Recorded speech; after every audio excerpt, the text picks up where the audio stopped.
Hello. Um, we are GEG, Minnesota Metro Area, and what we are going to present today is something you would have missed if you weren't at ISTE. We did a Google Playground all about accessibility tools that are baked right into Google. And I'm Rick Ballou. And I'm Emily Thomas.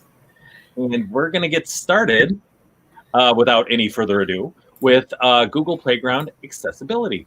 All right. So I guess we can kind of, maybe we'll do a little bit more in-depth introduction. Right.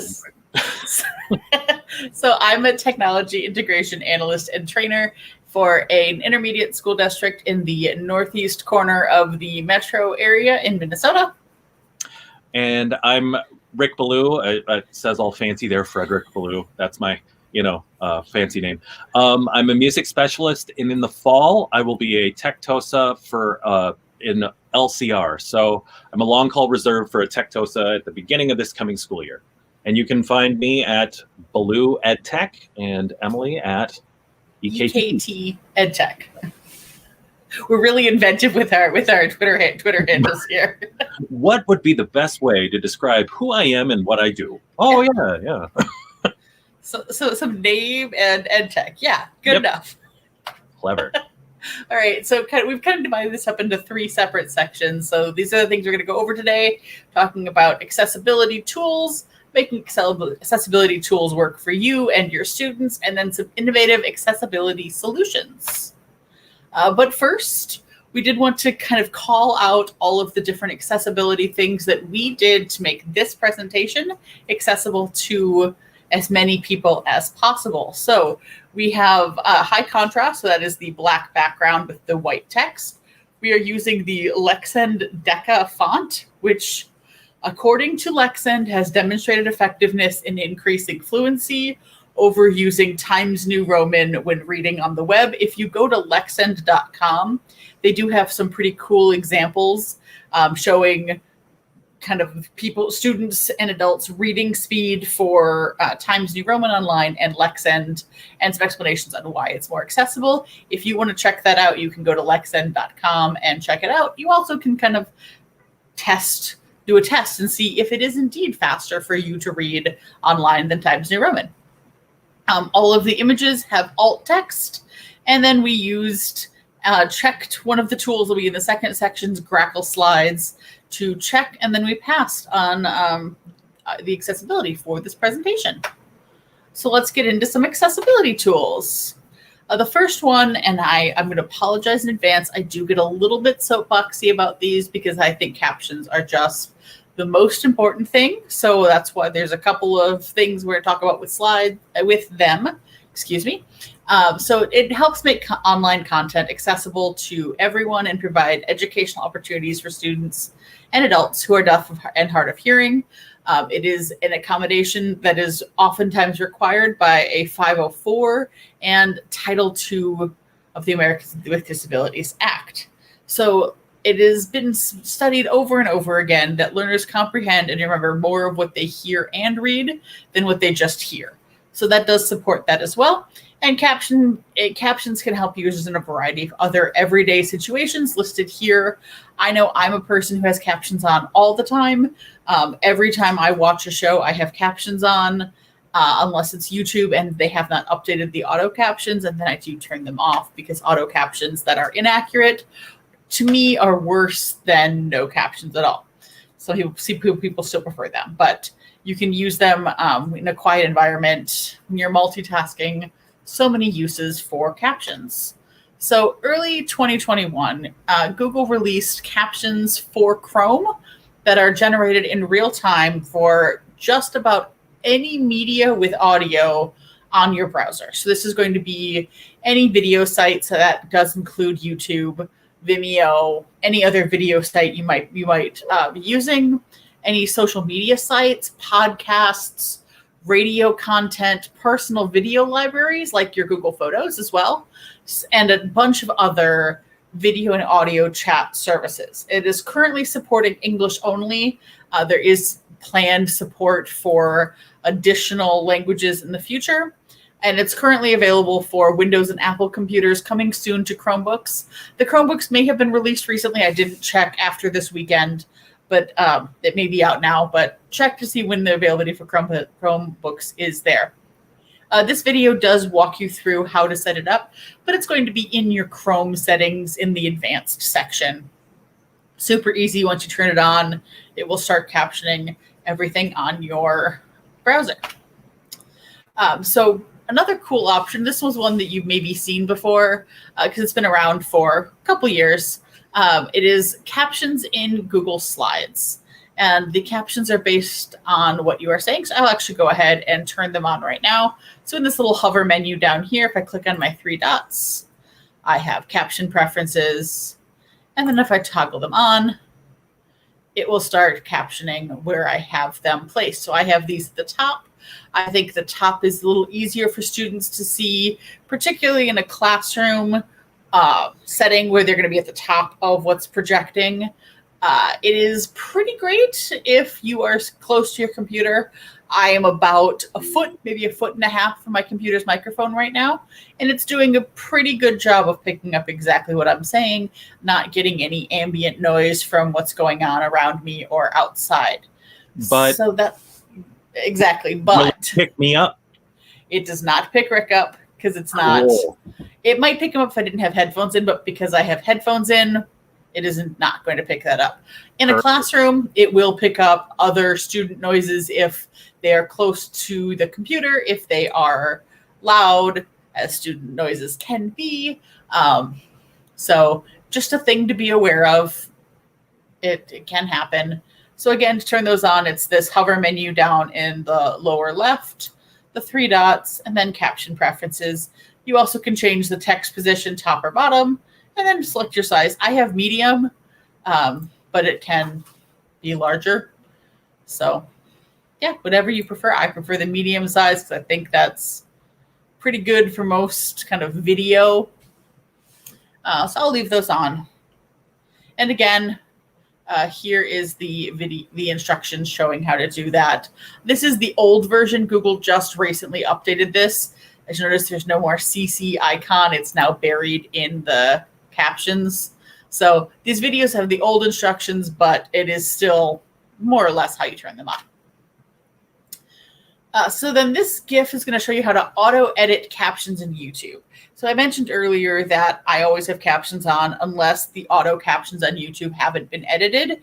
This is one of those things that is super critical to do for accessibility.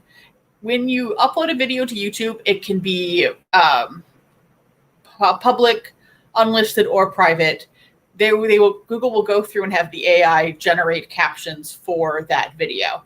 You can go into the video's subtitles and edit those captions. So here, if you go to the duplicate and edit on those automatic captions, it will bring up the entire text of the video as an auto caption, and you can go in and correct those captions so that it is super easy for someone who's watching to have accurate captions. So it cuts the time to caption something from being a pretty big task to do even just a 2 or 3 minute video to maybe only 10 or 15 minutes to edit them down because you already have this rough outline of what you were saying. I will say that it does a really good job when I'm sort of talking like this. I'm talking about a foot away from the computer, 2 feet away from the computer. There's not a ton of ambient or background noise. It does a great job.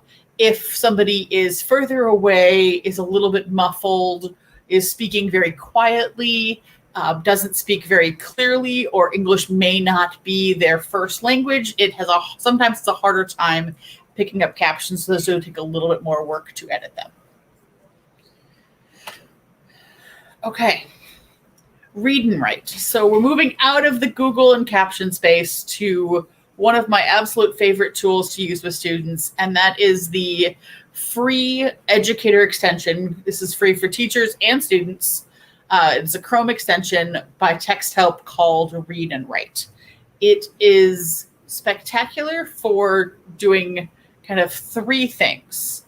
It does speech to text really well. I don't like it necessarily as much as maybe the built-in Google Docs because that's super easy, but it works on other websites where there is not speech to text built in. It does reading a screen aloud. I will actually demonstrate that in just a minute. And then it also will give dictionaries and different tools, and also building vocabulary lists. So I'm going to switch how I present my screen here for just a minute. While you do that, I Yeah. want to mention this is an extension for Chrome. Would this be the kind of thing where if you had access to the admin person, they could push it out for all students? Yes.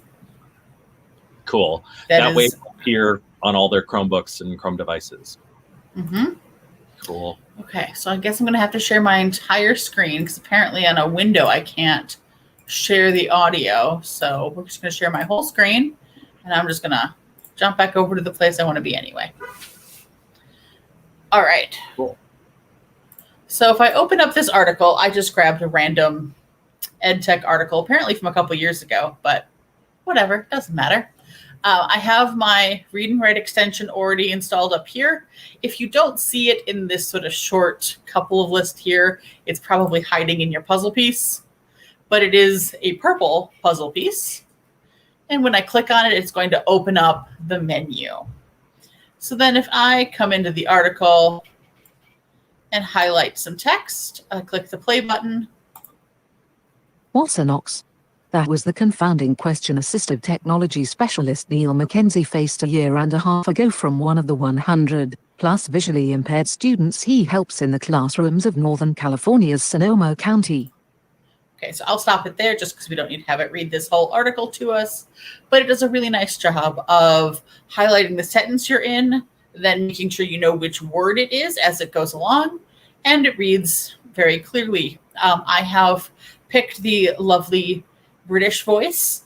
There are a bunch of other options in the settings to pick the voice that you find the most beneficial, but I think it works super well. So that's sort of the reading text. It also does a dictionary. So if I click on a word, I highlight this word, let's use confounding, and I click on the dictionary feature, it's going to define the word for me. If I click on the play button, it will say the word confounding, or it'll read the definition for me. If I'm still not sure, I can click on the picture dictionary and it will give me a picture that relates to that word. And then again, I can play the definition. So if I go to a different word, since the article's wondering what is an ox. So there we go. I have my dictionary and then my picture dictionary that'll switch as I highlight new and different words.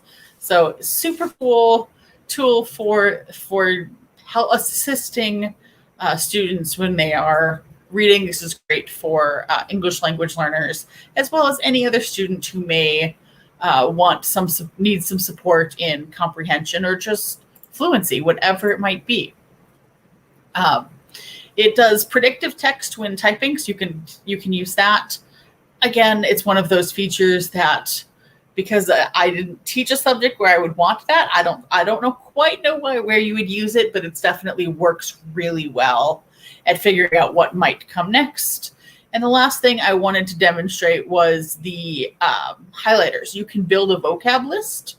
So we can highlight confounding here, and we can highlight that in green. And we'll go, I'm just going to pick some random words here. We'll highlight visually in kind of this bluey color. We'll highlight toy in pink. I don't know. So you would kind of build your system, whatever you wanted it to be. I'll highlight these 4 words here.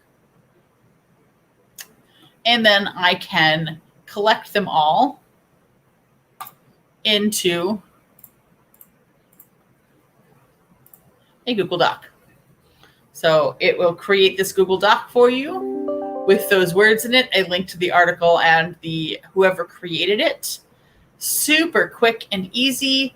And the document will be titled Highlights Untitled. You can, of course, rename this, and it saves to your My Drive. So right into your Google Drive. So you are good to go. So it's a super useful tool, and I think it's a great way to support students in a variety of different cases. So it does work. So I kind of like to mention this. It works on most websites and documents. There are a handful that I've noticed where it doesn't work, but never something I would want a student to read. So it should be more or less a useful tool, and it is completely free for educators, and I strongly recommend it.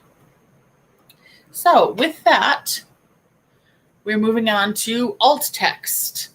So this is the written kind of text that appears in place of an image when it doesn't load, or if you hover over an image on a website, that's going to be what shows up in the hover box is going to be the alt text. It helps screen readers describe images to visually impaired computer users. So a good alt text will include detailed descriptions of what the image has in it. And you can add it to your Google Slides presentations by using a right click if you're on a PC or Chromebook, the 2-finger click or control click if you're on a Mac, and open up the image menu and then add your descriptive alt text to that. You can also do this on Twitter. If you add your photo and then edit it, you can select alt text to edit it on Twitter as well. It has not yet come to Facebook or other social media, but definitely be a thing to kind of keep an eye out for. More sites are adding it. So when you can, definitely add alt text to support those who are visually impaired or maybe using a screen reader. So Rick, I will pass this off to you and stop sharing. Cool. Yeah, I've gotten to where I try to use alt text as much as possible. If for no other reason than it makes me think about why I included the picture. You know what I mean? Because if I'm going to just plop a picture into a slide deck or something, I feel like by adding the alt text, it makes me think about why am I bothering with this picture? Is it just as a picture, or does it serve a purpose? So anyway, I'm going to take, that's always fun when that happens. I'm going to get going on this, making accessibility tools work for you. So I've split this into 3 sections, and these sections are things that are built in to the Google apps, then add-ons that are found within those Google apps, and then finally things you can find on the Chrome Web Store. So the first thing I'm going to talk about here is headers. So you often will see headers, and let me just make that bigger. You will often see headers in a Google Doc. The idea behind them is not just to set up the formatting for you, it's to help with the use of screen reading software. So for example, if I wanted to create a new doc, what you're going to see already is right here. It's going to say things like normal text, title, subtitle, heading, heading 2, heading 3, etc. The idea behind it is if you add a title, a screen reader is going to, when it scans this document, will let someone know that this is in fact the title of the thing. Otherwise, it just reads the whole block of text, right? So it's important when you are using Docs, Google Docs, that you follow these as kind of your guideposts so that it makes it more accessible for the screen reading software, so that when someone comes to a document, it doesn't just start reading everything all the way down. By choosing it as the title and marking it as such, it's going to show up as the title, so that screen reading software will know that it's the title and then the subheadings and so forth. So it's important to remember these here. They're there for a reason. Let's move on to, oh, not you, slides, the templates. So how many of you, just to demonstrate, when you create a new Google slide, come in, see these little boxes here, and just go, nah, I don't want these. You just delete them out and then create your own text box and start entering stuff. When you do that, screen readers are just going to see this and just read text box. that isn't helping anyone with the screen reader. The idea here is these pre-made templates help screen readers to decipher what is on the screen, because they're not going to see it's going to just read text boxed if you haven't used the actual templates. Does that all make sense, what I'm saying? I just also wanted to make sure I hadn't disappeared. So You have not disappeared, and Cool. I'm just still in horror at the thought of deleting all of those beautiful templated things that are already there for you. it happens so often, right? Like I watch someone go in to make a slideshow, and the first thing they do is, I want a blank slide. And they get rid of the magic boxes that already exist. Like There's a blank slide template. You just pick that one. yeah, it's right here. It's going to do everything for you. It's all right there. There's no reason to. Use the templates. They're your friend, and then you get the nice formatting, and it's great. Yep. And bonus, this is something that Emily shared with me. With this, you can import slides. So can you describe what we're seeing right here, Emily?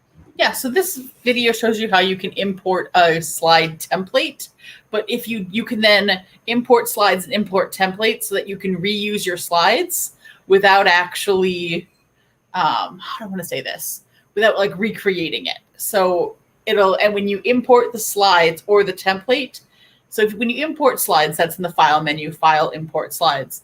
It will allow you to pick if you want to reuse the original template or the new template. So then it'll just convert it for you automatically if you use the magic boxes. If you've deleted it all and added text boxes, it's all gone to garbage and you've got to start over. So use these so that you can reuse it. Yeah. And you can also import templates the same way. So Cool. yeah. That's a good tip, because I mean, I'll be honest, I reuse as many of my slide decks as possible, because once I found something that works, I don't see a point in starting over. It seems silly to try to reinvent the wheel. Oh, agreed. I reuse templates I reuse slides all the time, but I import them into the new deck and have it match the template rather than just deleting and the Right. horror, the sheer horror. The horror. All right. So what we have here is that we're moving on now to we see what's built in to slide decks and to docs, but now there is add-ons that you can add within the actual doc itself. This thing is called Accessibility Checker for Docs. So the way this one works is, let's go to that doc I just made, and if you go to add-ons,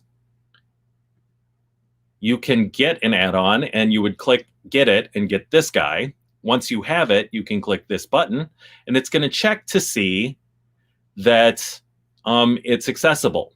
So right now, doc has language. That's good. It's sad because it doesn't have a title. But if I click up here, now it does. Now I check accessibility. Cool. It has a title. It uses high contrast. There are no images for alt text, but it's looked over the whole document to make sure it's accessible with and is in ADA compliance. And that is not built in, but you can simply add it on to docs by just going to add-ons, and then you would click get add-ons. And once you look up Accessibility Checker for Docs, it's going to look like this. This is what it's going to bring up for you within your doc. The next one I want to talk about. Before you go on, can I add one thing? Please.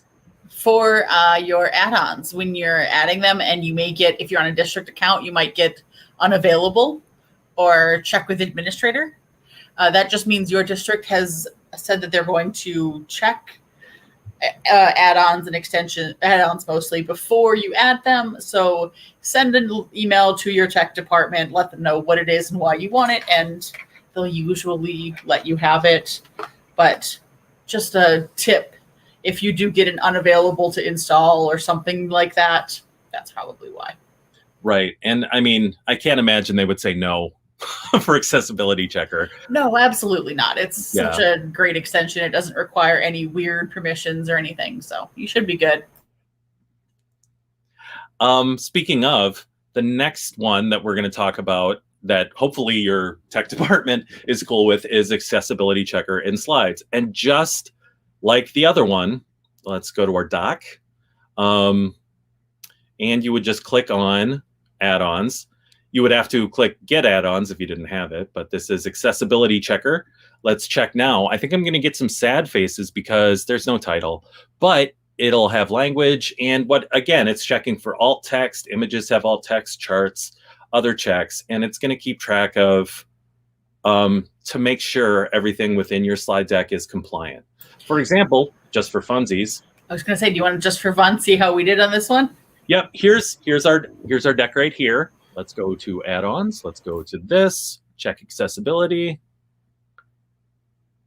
Boom, all smiles. So this is what it would look like if you have a completed slide deck, not like whatever we're calling this. So yeah, this guy right here shows that our entire slide deck has all the things we want. For example, our pictures have alt text, like right here, Emily Thomas picture, right? We have alt text and everything has slides, and we use the magic boxes. So everything is cool, built in right here. Where did I leave off on that one? All right, and moving on, I bet you can guess if we've done docs and we've done slides, we've got to do the next most popular tool, and that is Sheets. This would do the same thing within a Google, well, sheet, right? So you would go to a Google Sheet. I don't know that I have any that I'm willing to share with us right now, so I just won't. But it's the same deal. You'd click add-on, you'd check accessibility checker for Sheets as it shows right here. And then what it's going to do is it's going to go through, as you can see there, it's going to make sure that everything meets with ADA compliance.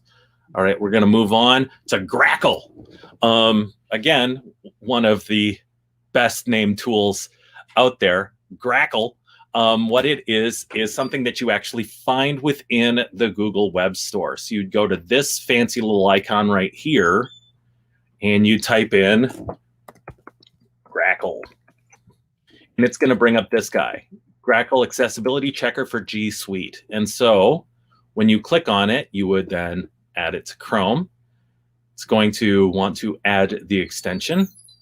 If you're lucky, it'll show up here. Otherwise, it's going to hide in your puzzle piece. I like to say the puzzle piece ate it. Let's pin it so that it's here. Cool. All right, so what's going to happen now is you can click on your Grackle, and it's going to, this can read and change site when you click, blah, blah, blah, on docs. Cool. So you can click on your Grackle, recheck, awaiting results. It's going to tell us how we did, and it works on, if I'm not mistaken, Emily, it works on all that works on all Google products, correct? I believe so. I've only really used it on slides and docs because that's the most where I check the most for that. Right. But I believe it does work on all products. Let's do, we already, I mean, this is cheating because we know it's going to work, but let's see if it works on this guy. Well, it's not letting me do it on our slide deck here, but we already know it's working. But this is a tool that works with all of the thing, and it works within Chrome. So the idea here is just for funsies. Let's go to Twitter and see what happens if I click the Grackle. Oh, can't read or change sites data. Okay, so it doesn't work on that one. Let's go here again. Let's click on the Grackle.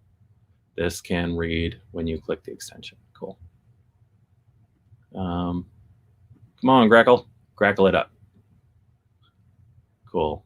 Well, anyway, so that's one of the tools that works really well with accessibility. And now we're going to move on to one other one. And this is, from what I understand, a local Minnesota company called SiteImprove. It's another one of those Google Web Store things where you click on it, you go to the web store. It is this icon. So what you would do is you would go to a website. Let's just pick this one at random. And then with Site Improve, it's going to tell you what is and isn't working with the site. So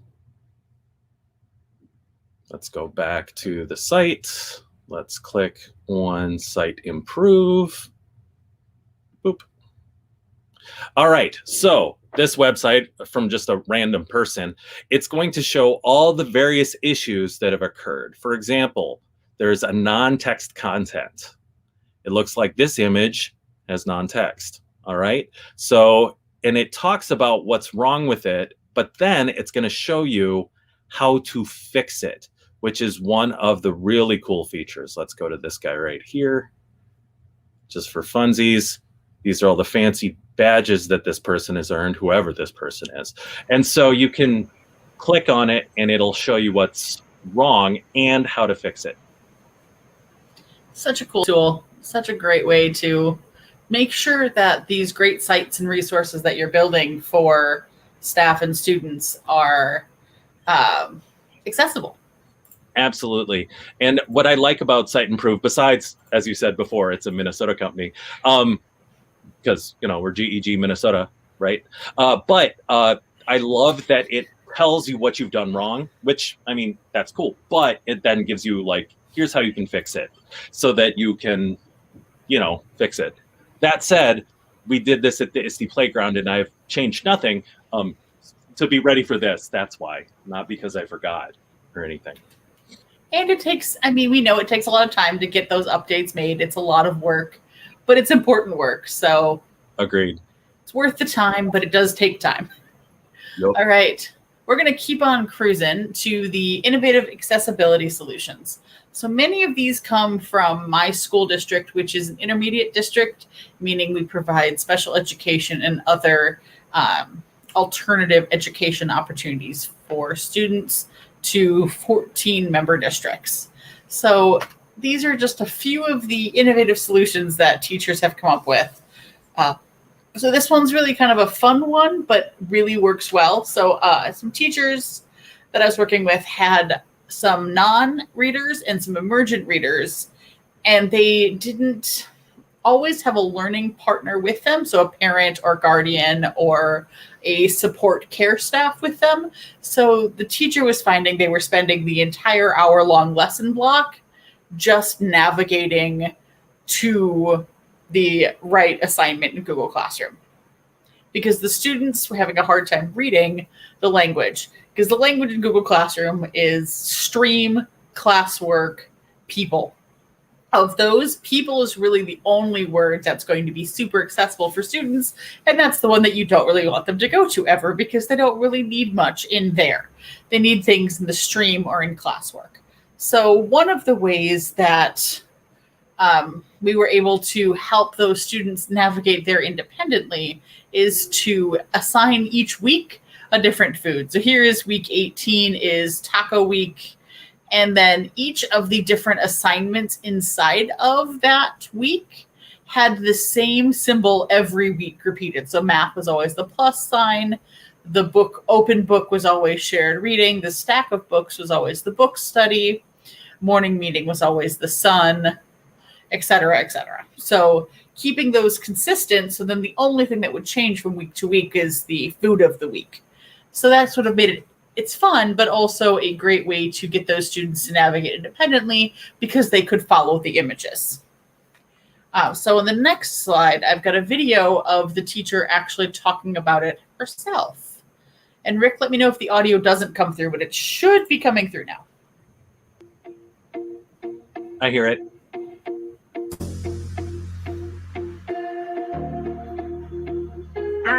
My name is Maya Maximcu, and I am a special ed teacher at 916. I work at South Campus, which is a high school program. We serve kids mostly with the label autism, a little bit of EBD and DCD. So a lot of emergent readers and high behaviors and developing communication skills. So that's kind of my world.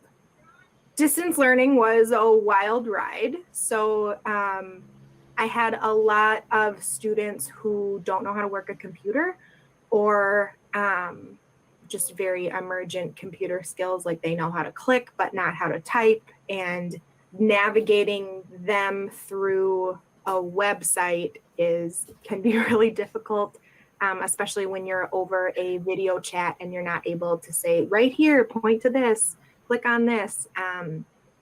So that was a little bit of a challenge coming in.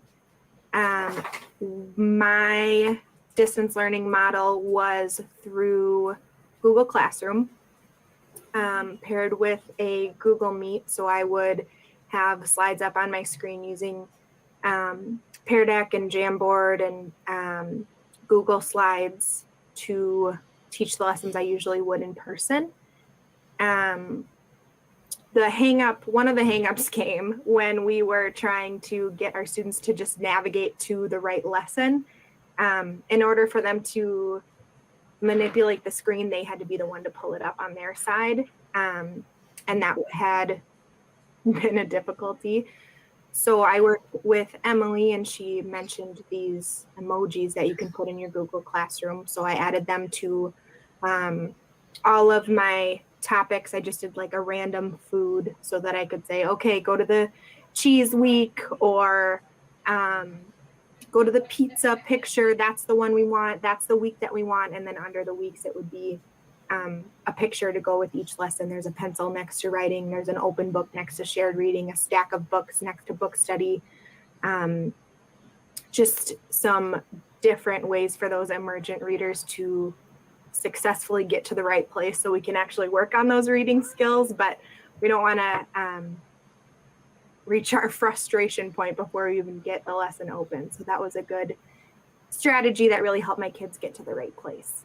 I had some parents actually who had a harder time navigating the computer. I had some parents who were like, didn't know what a search bar was, and needed some more prompting that way. So even with those parents, it was a little bit easier. I did have some parents who I would prompt the same way, like go to the cheese week or whatever, and they'd be like, yeah, I can read. But the other ones, I had some parents who were like, oh, okay, like that's super helpful. So it was successful for the kids, especially my kids who didn't have a learning partner with them.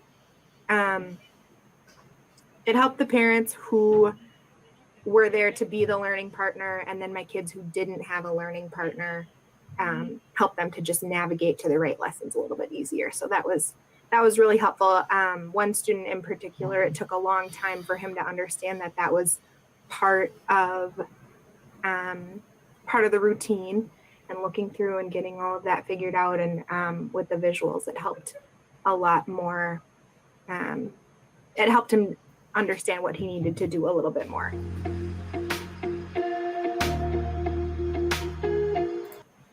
Okay. Nope, we don't need to play it again. Okay, so I think it's just a great idea. Working with Maya was great and always is, but she had a great idea and it worked really well for her and a couple of other teachers too. So kind of a different spin on things. A lot of our programs have built-in physical spaces that are for sensory rooms or a calming room or other breakout spaces. So when we did this shift to distance learning, the students didn't have access to these spaces that they were used to having access to in school.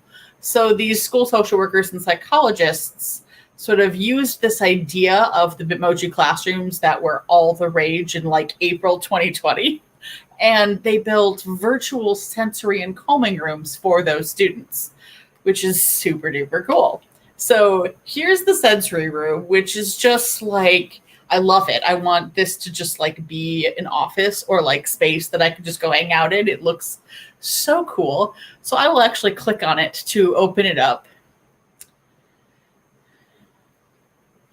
Is that sharing the right? No, this one is not big. I got to go share this one to StreamYard. Hold on. I will do that right now. Stop screen. While you get that ready, I love that video, specifically the part with the parents saying, I can read it. But I'm gonna be honest. I would have been the parent going, which one? Hot dog? Did you say hot dog? So that would be how I would keep track as well. So. Okay, I should be back now. Yep. I adjust the tab sharing so I can get that audio shared. So in this sensory room, all of the different objects go to a different website. So I'll click on a couple of them, but I won't play any of the videos or anything that's attached to them. But if we click on, for example, this like these things are so weird, but weirdly comfortable. They're like these squishy sensory things with like foam. No, they're like rubber spikes. And they've got a little bit of air in them so you can kind of wiggle around. Yeah. It's almost like one of those workout ball things, but yes, not. But they're super comfortable and they don't look like they'd be super comfortable. So this one goes to a meditation video, calming meditation video. If we go to, my favorite one is the kaleidoscope because it does a kaleidoscope and I just really like that one. If I click on our fish tank, it goes to 11 hours of underwater footage. And if you click on like the chalk, it goes to satisfying ASMR video. So a lot of them, some of them go to more activities. So here's a meditation video that's designed for kids. So some different resources in here. The staff that was running these would update them every 3 or 4 weeks or so, just so that they would stay fresh, just about as often as they would switch out the different options in the physical sensory rooms. They would switch out the links so that students could go to different locations and try them out. So then on the next slide, we have the calming space. So I will open this one up. And this one's really cool because it has a lot of calming resources. So it has all of these spot books, which are fantastic. So if I go to a spot of happiness, that one, of course, is not the one link that I click on doesn't work. A spot of a little peaceful spot. And then it goes into this story about the spot that is about mindfulness. If you go to the sadness spot, it then goes to the sadness spot book. If you click on the yoga mats, for example, it goes to a yoga for kids. And if I click on the coloring book, it goes to a very slow loading website. But and of course the link is broken, but it did go to Disney coloring pages. Disney may have moved those. So just a really cool, an innovative way of kind of taking the idea of a Bitmoji classroom using many of the templates.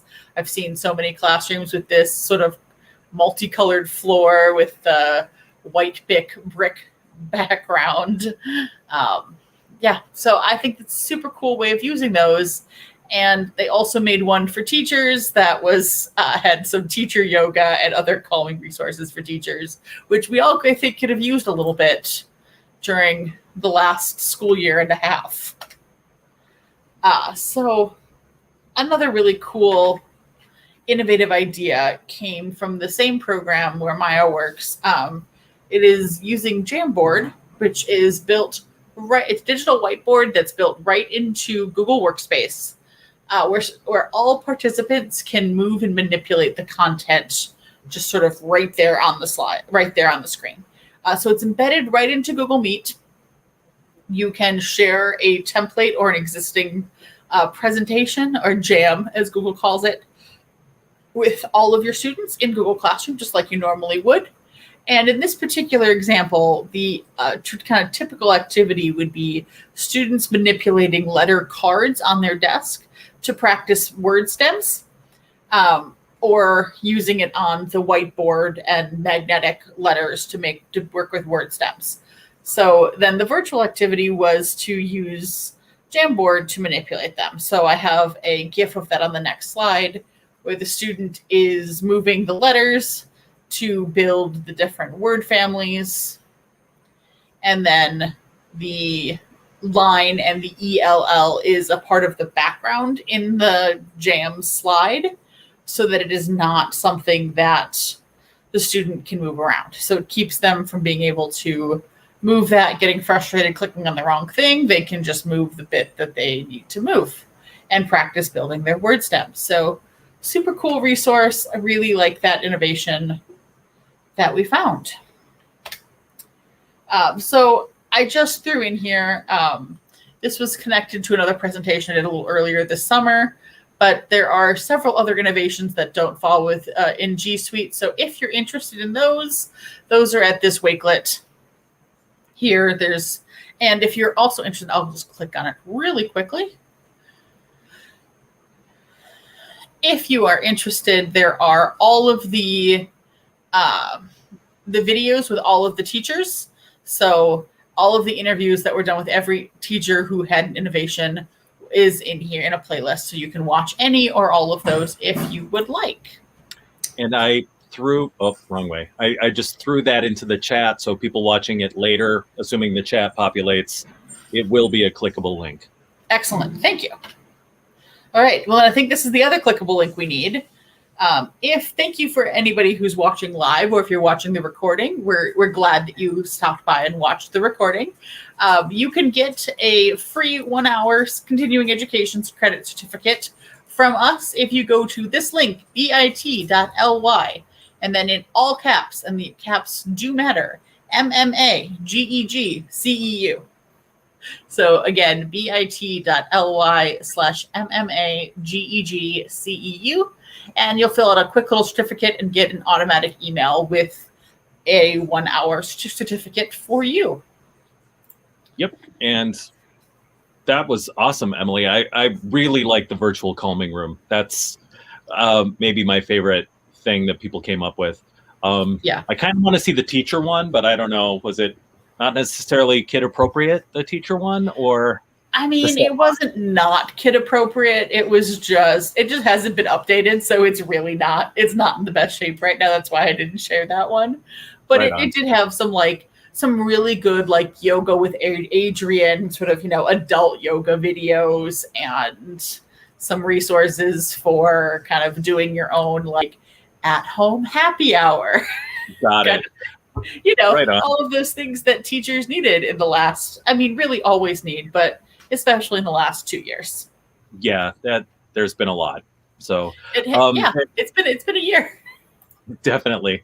The Bitly is in the chat, and people are welcome to fill that out. But to preview what we're doing next time, we haven't thought of it yet. But if you have any suggestions, reach out. You can definitely join our GEG Minnesota Metro area. Facebook is where you can find us pretty easily, or we have a Google group, or you can go to the website.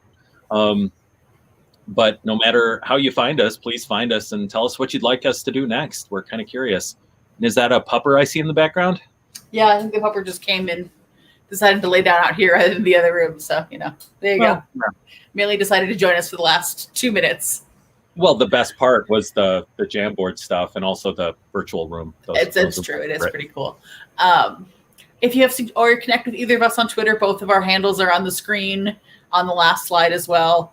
So definitely connect with us, and let us know what you want to see next month, or we'll just make something up on our own. And if that's not what you're interested in, tough. It's your own fault for not telling us what you wanted. No. Cool. Well, thanks, everybody. Thanks, everybody. See ya.